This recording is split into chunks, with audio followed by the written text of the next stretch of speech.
और फिर कुएं के पास बैठकर ना जाने कौन सा जादू टोना किया करती। उसकी इस हरकत से हम सभी हैरान थे। धीरे धीरे ये बात पूरे गांव में फैल गई। मुखिया जी, वो मंजरी ना जाने कुएं के पास बैठकर कौन सी तंत्र विद्या करती है। हमें तो वो औरत बिल्कुल भी ठीक नहीं लग रही। अगर ये बात है तो हम उस मंजरी से बात करके देखते हैं, वही बताएगी कि ऐसा वो क्या करती है। हम सभी इकट्ठा होकर मंजरी के पास पहुंचे। मंजरी, तुम ये क्या करती रहती हो, बताओ हमें। मुखिया जी, मैं जो कुछ भी कर रही हूँ इस गांव की भलाई के लिए कर रही हूँ। क्या मतलब है तुम्हारा? ऐसा क्या कर रही हो तुम? मैंने काले जादू में महारत हासिल की है और अपनी तंत्र विद्या की शक्ति से ही मैंने एक शैतान को इस कुएं के अंदर सिद्ध किया है। जब भी गांव के किसी आदमी पर मुसीबत आएगी तो वो इस कुएं पर आकर अपनी इच्छा मांग सकता है और वो पूरी भी होगी। कुएं में शैतान? ये सुनकर सभी डर गए। मंजरी, हमें कुछ भी समझ में नहीं आ रहा। एक शैतान भला हमारी इच्छा पूरी क्यों करेगा? सरपंच जी, वो जरूर करेंगे।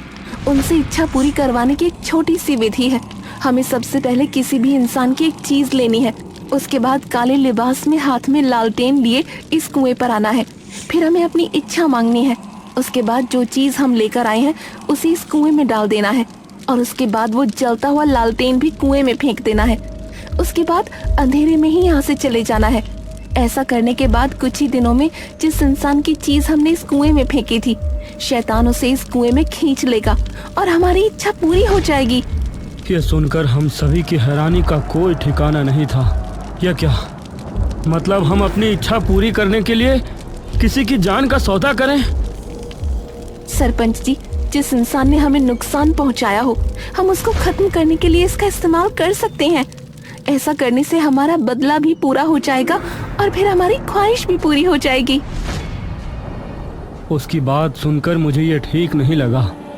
हमने उसी समय मंजरी को गांव से निकाल दिया और फिर वो यहाँ कभी नजर नहीं आई। तो उसके बाद क्या हुआ? आप लोग इस तरह डर में क्यों जी रहे हैं? उसके बाद गांव के लोगों ने छिपकर उस कुएं का इस्तेमाल करना शुरू कर दिया। ऐसा करने से एक आदमी की ख्वाहिश पूरी होती और एक को ये कुआं अपने अंदर खींच लेता। बदले की भावना से लोग इसका फायदा उठा रहे थे, लेकिन ये गांव के लिए भारी नुकसान था। इसलिए इस गांव के शैतान को निकालने के लिए हमने एक महातांत्रिक को बुलाया।